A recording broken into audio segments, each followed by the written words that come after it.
Shells, this is Sonic Arrow with the T26E4 SuperPershing Premium Tier 8 American Medium Tank. This video will be showing you how to play to the SuperPershing strengths, which means first we're going to start with the weak points so that you can better hide them.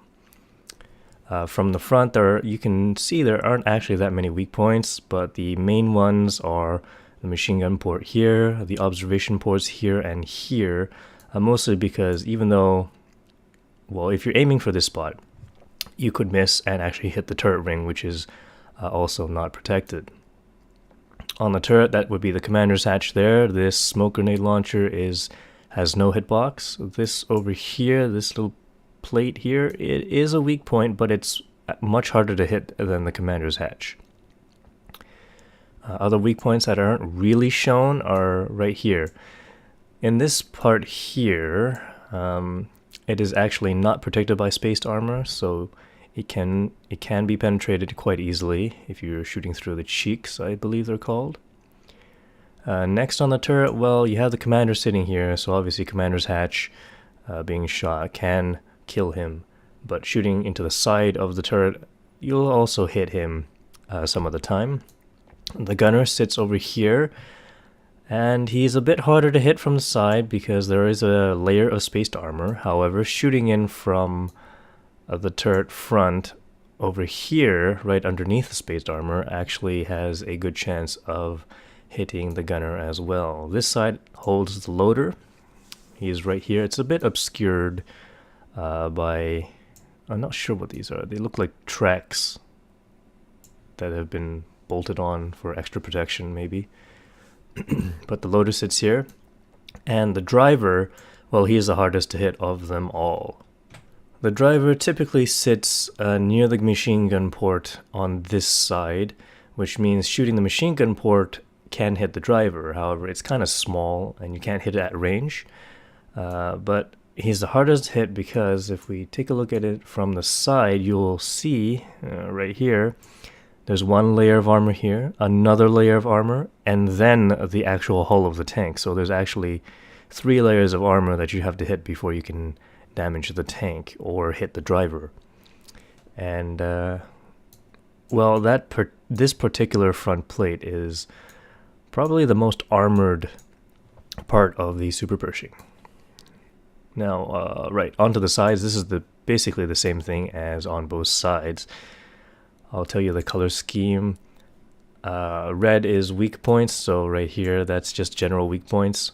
Green is the engine, so getting hit there can knock your engine horsepower to half, which means you'll be even slower and practically zero maneuverability at all. So it's really bad if you get hit in the engine, or it can just cut out completely.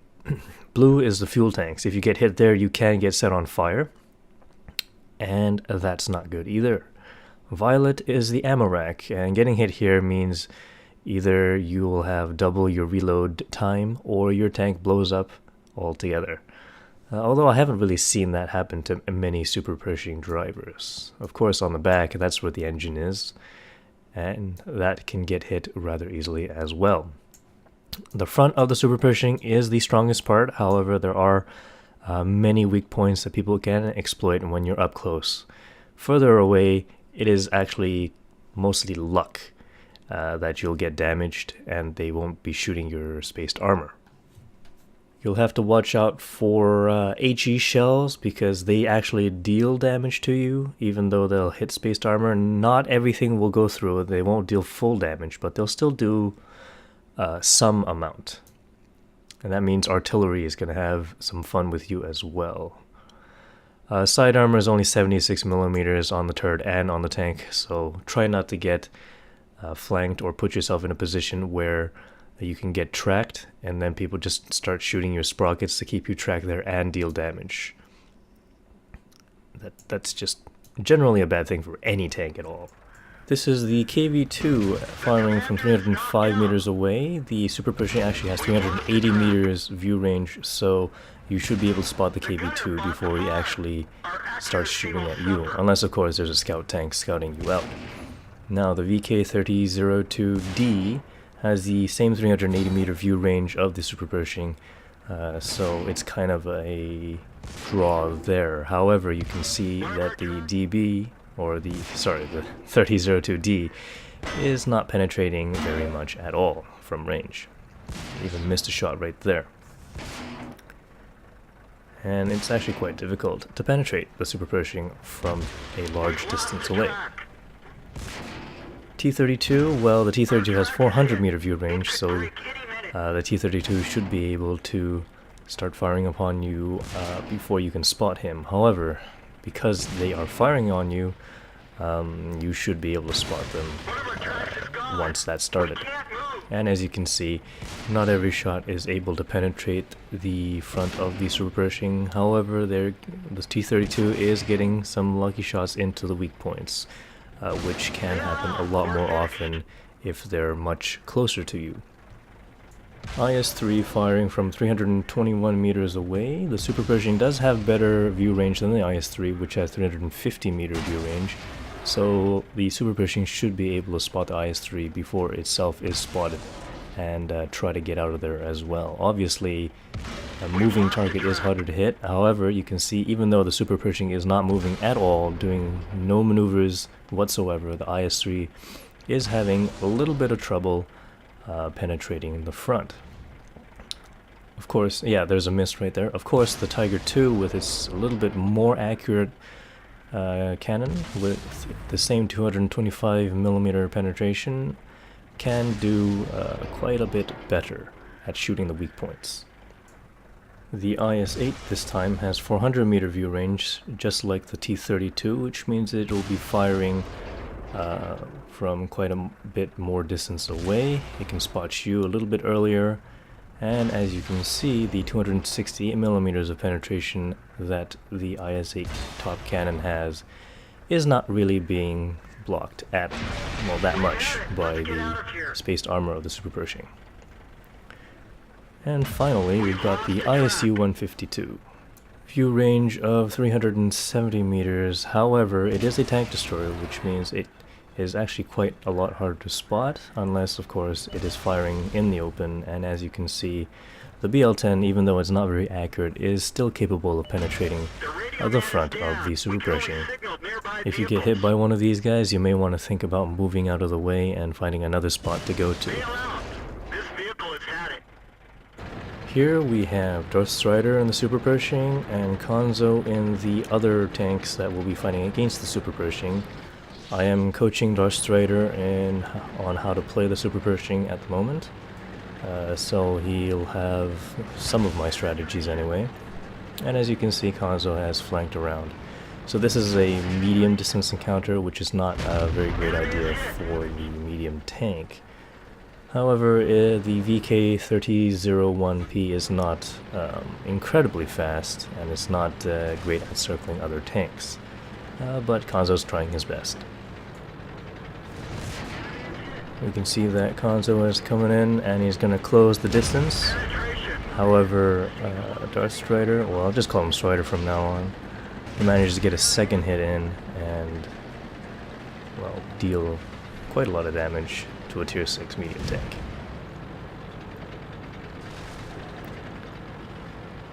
Alright, Strider, he's keeping his front armor towards the enemy tank, which is the strongest part of your armor, which you should always do in any tank. And, well, it looks like he's firing HE now. Probably toying with Konzo at the moment, because he is he's a pretty big tank right now. And right, so Konzo decided to start tracking the SuperPershing, which is actually a valid tactic that you can do to get around him. However, we are playing with no use of consumables at the moment. We don't really want to waste 3,000 credits for training battles anyway. And as you can see, shooting the turret ring still works. I think he's using the 75mm. I think Konzo is using the 75mm cannon, which has 150mm of penetration at the moment. It's not a bad idea, actually. And you can see Konzo's aiming at the commander's hatch, and the commander actually got hit. However, he gets taken out. now we have SuperPershing versus SuperPershing. It should be an interesting battle as, well, they're both slow. They both have a relatively low penetration cannons compared to other tier 8 tanks. And, well, spaced armor to contend with, so let's see how they duke it out. Strider is taking the initiative by firing. I guess it's all down to luck at this point, whether he hits Konzo or not on the move like that.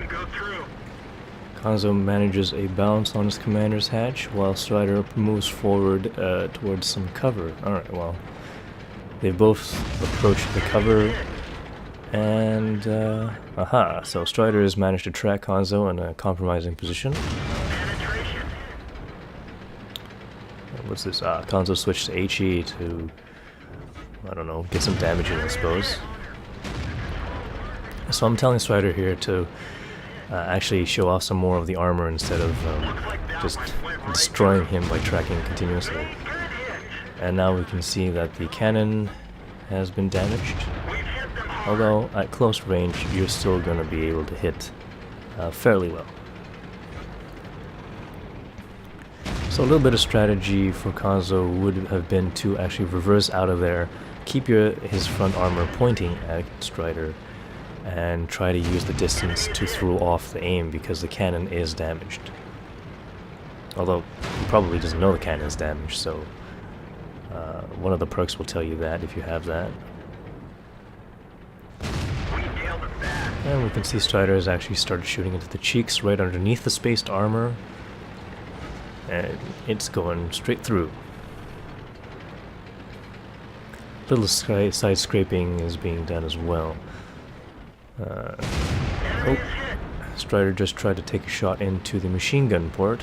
Didn't quite get the aim in. However, the side of the tank is only 76 millimeters, so that takes him out. Now we've got the Lion versus SuperPershing, and we'll see what's two slow tanks. However, one has, well, the Lion has quite a bit more penetration than the SuperPershing, and should be able to go through some of the thicker parts of the armor. Difference is, well, the SuperPershing has a pretty good rate of fire, which means a Strider can take 2 shots for every 1 shot that Konzo takes against him. And as you can see, 1 damaging shot against the SuperPershing, 2 for the Lion.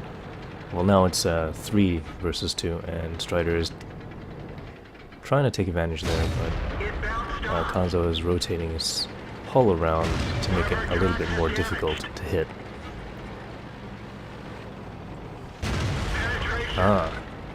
Strider's managed to track on the line, and really it's a viable tactic for any slow tank to track them and then make fun of them. Which is why you should always have a 100% repair crew. It's always great to repair your tracks within, I don't know, 5 to 3 seconds. 3 seconds, I think, is if you have a toolbox at the same time. And as you can see, Strider's down to a little bit more than a third of his health. Now it's IS-3 versus SuperPershing. You can see that Strider is always taking a shot in just for luck. And even though the IS-3 has a rated armor stat on the front of 110, I believe, it is a pike to nose, and that means pointing the IS-3 straight at the enemy makes it incredibly difficult to penetrate his front armor. Although Konzo is trying to circle Strider at the moment, he gets blocked a little bit right there, and Strider's trying to track him once again.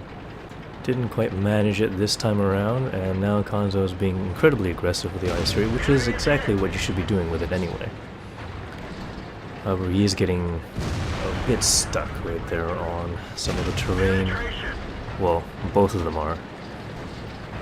Alright, now the side armors, well, a little bit of fancy maneuvering there, and Strider manages to set the IS-3 on fire. Haven't really seen that happen too many times. However, you can see that because of the higher rate of fire, tracking enemy tanks in compromising positions is a good way to go. as long as they don't have a repair kits or incredibly fast repair crew. There we go, taking down an IS-3 and a SuperPershing, one-on-one. Alright, so we can see that the SuperPershing works quite well at long ranges, at least the spaced armor does. And although the cannon has a really low penetration, you can hold a stock of premium rounds, and since it's a premium vehicle, you should be able to make back or at least even out your credit earnings when firing premium rounds. The main problem is the .38 accuracy of the SuperPershing, which means there are plenty of German tanks that can snipe out your weak points at range. So, SuperPershing actually works quite well in a city as long as you are able to protect your weak points. Obviously, shaking your turret around and rotating your hull at the same time prevents enemy players from actually aiming into your weak points as easily. However, there is, of course, luck involved. They can just fire and then hit you anyway. They could be firing premium at you, which is what some people are doing. HE, of course, they don't really have to aim their HE cannons at you, so they'll do about 300 damage if they're using a 152mm cannon that the Russian Su-152 employs, as well as the KV-2. Hopefully this video helps SuperPershing drivers brawl a little bit better in close quarters combat. Obviously you're not expected to win every brawl against an IS-3, which is actually an incredibly good brawling heavy tank. And there are, of course, other tanks as well that do this quite well. Tier 9 tanks, well, it's really... if you have other players assisting you, you can't really take on a tier 9 tank by yourself unless he's a complete and utter useless driver that has reached tier 9 by playing 10,000 games with, I don't know. I've seen some of those guys around though, so yeah, you may find some around that you could just utterly destroy with a SuperPershing. Thanks for watching, please press that like button and leave some comments. I'll see you in future videos.